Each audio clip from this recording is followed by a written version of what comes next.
안녕하세요. 인류의 눈물을 닦아주는 평화의 어머니 한학자 총재님 자서전입니다. 168쪽부터 시작하겠습니다. 제목은 덴버리에 울려 퍼진 승리의 노래입니다. 통일교회는 물러가라. 앞장선 사람이 외치면 그 뒷사람도 덩달아 목소리를 높입니다. 청년들을 세뇌시키는 통일교회를 규탄한다. 이런 비난과 반대는 늘 우리 부부 뒤를 그림자처럼 따라다녔습니다. 특히 1970년대의 워싱턴 모누먼트 회의가 불씨가 되어 미국에서 통일 원리가 들불처럼 번져나가자 우리에게 반발하는 움직임이 조직적으로 일어났습니다. 하원의 도널드 프레이즈 의원이 앞장서 국제관계소위원회를 만들어 청문회를 열었습니다. 통일교회를 제물삼아 상원의 의원에 출마하겠다는 정치적 야심이 밑바탕에 깔려 있었습니다. 그러나 결과적으로는 자신이 판 함정에 스스로 매몰되고 말았습니다. 그럼에도 불구하고 반대 세력은 쉽게 단념하지 않았습니다. 결국 문 총재는 1981년 10월 탈세 혐의로 뉴욕 연방지방법원에 여러 차례 출두했습니다. 그때마다 성명서를 통해 이번 사안은 인종차별과 종교적 편견의 결과라고 반박했습니다. 그리고 나는 미국과 세계 인류를 위한 희생과 봉사의 삶을 살아왔기에 한치의 부끄럼도 없다고 밝혔습니다. 그러나 미국 언론들은 우리를 헐뜯기에 바빴습니다. 우리에게 비난의 화살이 쏟아졌습니다. 미국의 권력을 통해 업은 공격과 비난에 굴복할 우리 부부가 아니었습니다. 골리앗과 싸우는 다윗처럼 절대 두려워하지 않고 정면으로 맞서 대응했습니다. 그럼에도 고난의 십자가를 피할 수 없었습니다. 문 총재는 아무런 잘못이 없음에도 뉴욕 연방지방법원은 1982년 12명의 배심원을 꾸렸습니다. 그 전에 우리는 배심원에 의한 판정이 아니라 판사 재판을 요구했으나 법원은 이를 받아들이지 않았습니다. 미국 정부의 의도대로 1982년 5월 18일 유죄 판결이 내려졌습니다. 헌금 16만 달러의 이자 11만 2천 달러에 대한 소득세와 5만 달러에 상당하는 주식배당금 세금으로 1973년부터 3년간 7,300달러를 내지 않았다는 것이 제목이었습니다. 그리고 판결이 내려졌습니다. 징역 18개월과 벌금 2만 5천 달러를 선고한다. 유죄가 선고되자 오히려 미국 종교계와 민간단체들이 종교에 대한 명백한 탄압이라며 곳곳에서 일제히 들고 일어났습니다. 그동안 통일운동에 관해 우호적이지 않았던 기성교회에서 지지 성명을 발표하는 등 우리를 옹호하고 나섰습니다. 수많은 사람들과 단체들이 무죄 청원서를 제출했고 재판에 항의하는 종교자유대회도 고에 매일 열렸습니다. 종파를 떠나 많은 양심적 인사들이 종교 탄압을 비판하는 시위를 벌였으나 1984년 5월 대법원에서 상고를 기각하면서 형은 그대로 확정되었습니다. 문 총재는 1984년 7월 20일 미국 코네티켓주 덴버리 연방교도소에 갇히고 말았습니다. 이 사건은 겉으로는 탈세를 문제 삼았지만 그 속내는 통일교회의 무서운 성장을 제재하려는 저희가 숨겨져 있었습니다. 정부 권력을 이용한 교묘한 종교 박해였습니다. 7,300달러에 대한 형벌이 무려 징역 18개월과 벌금 2만 5천 달러라는 판결은 많은 사람들의 공분을 샀습니다. 미국 곳곳에서 수천 명이 항의했고 종교의 자유를 지키기 위해 일주일씩 문 총재와 함께 옥에 갇힐 것을 결의했습니다. 그러나 문 총재는 미국을 영적 죽음으로부터 일깨울 수 있다면 오히려 감옥에 가기를 마다하지 않았습니다. 전 세계의 통일교회 식구들은 걱정과 눈물로 매일 밤 기도를 멈추지 않았습니다. 선생님이 가시면 우리는 어떻게 하나요? 그러나 우리 부부는 우연하게 식구들을 위로했습니다. 이제부터 새로운 세계가 시작될 거예요. 이제 미국뿐만 아니라 전 인류가 우리와 함께 할 것이고 세계 모든 곳에 희망의 목소리가 울려 퍼질 것입니다. 1984년 7월 20일은 나의 역사 가운데서 영원히 지우고 싶은 하루였습니다. 문총재가 집을 떠나 덴버리 교도소에 수감되는 날이었습니다. 우리 부부는 그 순간에도 식구들을 격려하며 희망을 심어주었습니다. 밤 10시에 이스트 가든을 출발해 덴버리 교도소까지 여러 식구가 함께 갔습니다. 나는 이미 강하게 마음을 먹었기에 조금 더 흔들리지 않았습니다. 분노와 슬픔을 쏟아내는 식구들에게 문총재는 당부했습니다. 나를 위해 울지 말고 미국을 위해 기도하세요. 교도소로 들어가는 남편의 등 뒤로 진한 어둠이 내려앉았습니다.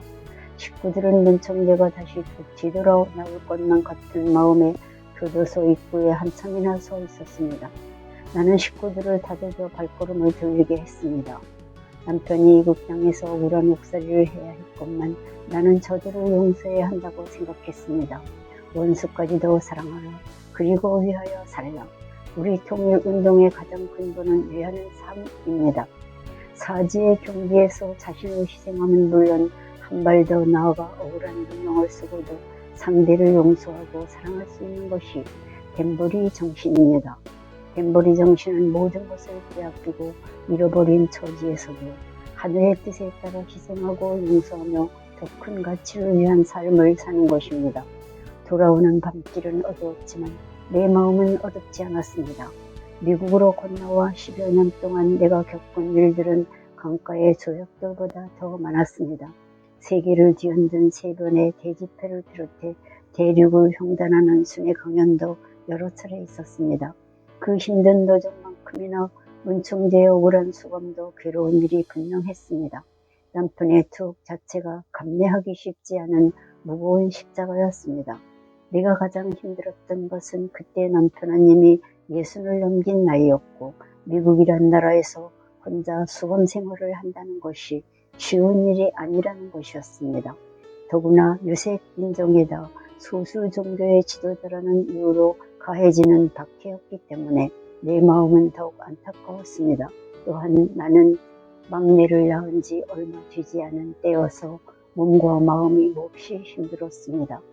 그런 와중에 남편이 없는 공백 또한 내가 메워야 했습니다. 문총재는 다음날 새벽 나에게 전화를 걸었습니다. 하나님의 소명에 따라 기독교의 봉합부를 붙여라. 이 말을 식구들에게 전해주어요. 나는 그 말을 식구들에게 전하면서 우리가 지금 어떻게 해야 하는지 들려주었습니다. 지금은 하나님이 우리에게 주신 최후의 기회입니다. 지금까지 해온 일은 물론이고 또한 지금 지시한 내용까지 온갖 정성과 적극적인 활동으로 꼭 성취해야 합니다. 여러분의 정성에 하늘 부모님이 감동하고 사탄은 항복할 것이며 역사는 새 시대를 맞이할 것입니다. 그러나 불행은 한꺼번에 온다는 말을 증명이라도 하듯 좋지 않은 일이 또 벌어졌습니다. 미국에서 우리 부부를 도와 활동하던 핵심 지도자가 갑작스레 행방불명된 것입니다. 공산주의자들에게 납치되어 뉴욕의 어느 지하실에 갇혀 죽음을 기다리게 되었습니다. 우리가 워싱턴 타임스를 통해 공산주의의 활동은 물론 이념까지도 성공사상으로 반복하자 이에 대한 보복 조치로 문총재가 없는 틈을 타서 복수를 한 것입니다. 또 통일교회가 미국에서 꾸준히 공감을 받아 신도들이 늘어나는 것에 대해서도 악감정을 품고 있었습니다. 그들은 무엇보다도 그를 해할 생각뿐이었습니다. 문총재가 옥에 갇혀있는 상황에서 내가 문제를 해결해야 했습니다. 나는 우선 침착하게 기도를 올렸습니다. 납치된 그의 귀에 내 목소리가 들리도록 간절히 기도했습니다. 그리고 친분이 있던 법무부 장관이자 상원의장 오린 해책에 전화를 걸었습니다. 우리 지도자를 납치한 것은 사적 원한에 의한 것이 아니며 돈이 필요해서도 아니에요. 공산주의자의 소행이며 종교에 대한 차별적 공격입니다. 즉각 FBI를 통해 수사를 하겠습니다. 어떤 사람은 FBI가 수사를 시작하면 범인들이 오히려 납치된 사람을 해칠 수 있으니 기다렸다가 협상을 하는 것이 좋겠다고 말했습니다. 그러나 나는 좋은 방법이 아니라고 생각했습니다. 나는 간곡한 심정으로 단판 기도에 들어갔습니다. 그럼에도 상황은 더욱 나빠졌습니다. 납치범들은 그를 심하게 구타하고 전기 고문을 해서 기절시켰습니다. 그는 차가운 지하실 바닥에 쓰러져 의식을 잃었습니다. 그때 저 멀리서 목소리가 들려왔습니다. 시간이 없다. 저들은 오늘 밤까지는 너를 해치지 않을 것이다. 지금부터 12시간 이내에 그곳을 어떻게 해서라도 탈출해야 목숨을 보존할 수 있다. 그는 의식을 잃었음에도 꿈속에서 나의 기도를 들었습니다. 가까스로 정신을 가다듬어 탈출을 시도했습니다. 지혜를 발휘해 납치범들과 대화를 시도한 후 탈출에 성공했습니다. 그리고 다음날 그는 무사히 집으로 돌아왔습니다.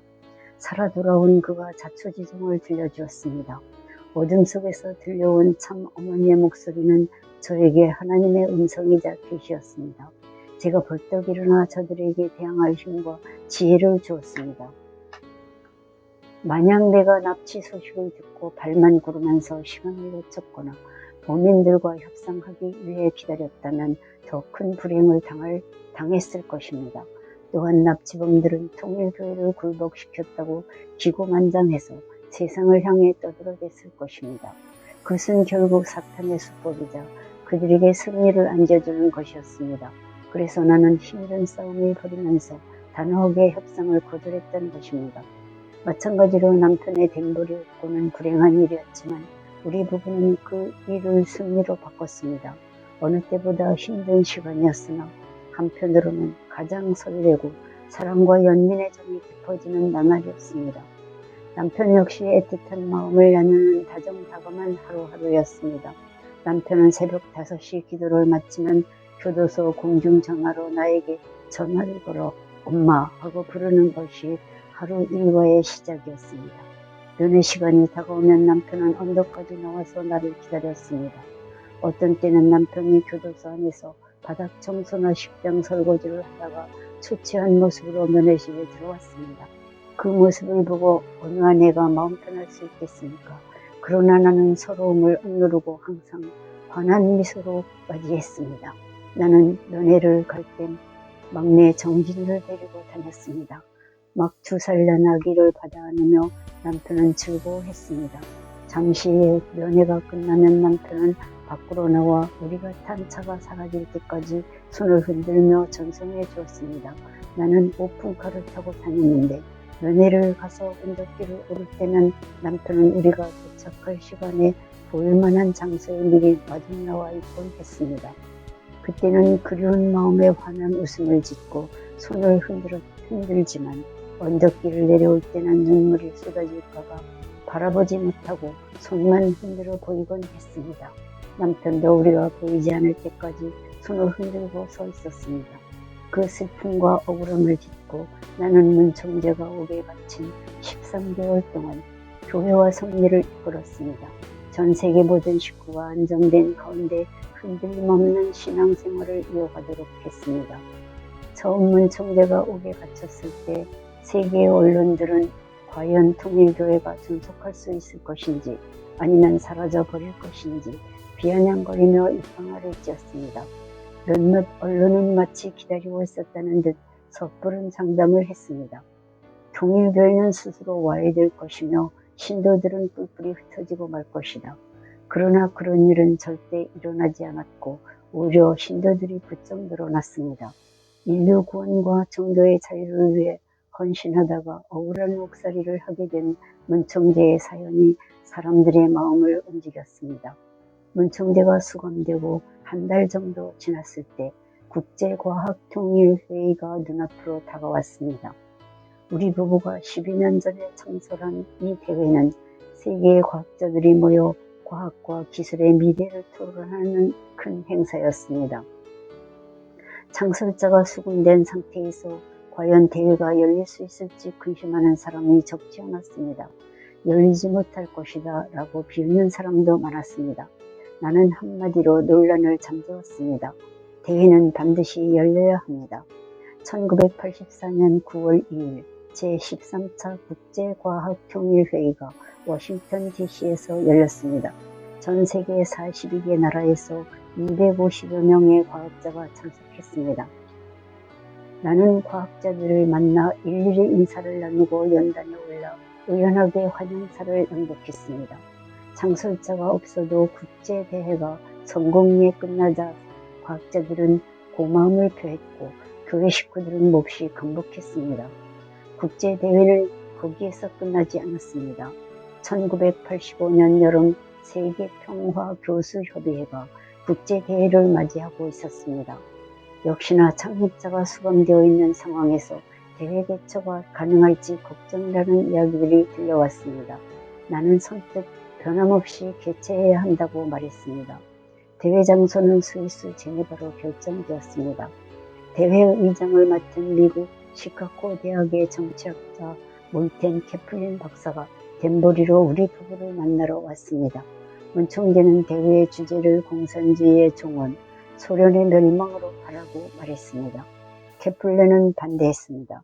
그때만 해도 공산주의가 막강한 세력을 휘두르고 있었기 때문이었습니다. 사회학자는 일어나지 않은 일에 대해서는 논의하지 않습니다. 그러나 문 총재는 더욱 강경하게 말했습니다. 공산주의는 망하고 소련은 멸망한다. 이 사실을 세계의 학자와 교수들이 모인 자리에서 선포하세요. 캐플린은 망설이다가 물었습니다. 그 말에 아마도를 붙이면 어떻겠습니까? 안 돼요. 내 말 그대로 하세요. 연회를 마치고 들어갈 때 캐플린은 몹시 고심했습니다. 그때 그는 세계적인 명성을 지닌 학자였기에 공언을 할 수 없는 입장이었습니다. 그런 말을 하는 것 자체가 그에게는 공포였습니다. 아마도라는 말을 엮겠다고 세 차례나 말했습니다. 나는 캐플린에게 아무 걱정 말고 문총재의 권고를 따르라고 이야기했습니다. 교회 간부들도 조심스레 나에게 권했습니다. 멸망이나 몰락이라는 말 대신 부드러운 단어로 바꾸는 것이 좋지 않을까요? 그러나 우리는 그렇게 하지 않았습니다. 수년 내에 공산주의가 소련에서 몰락할 것을 알고 있었기 때문이었습니다.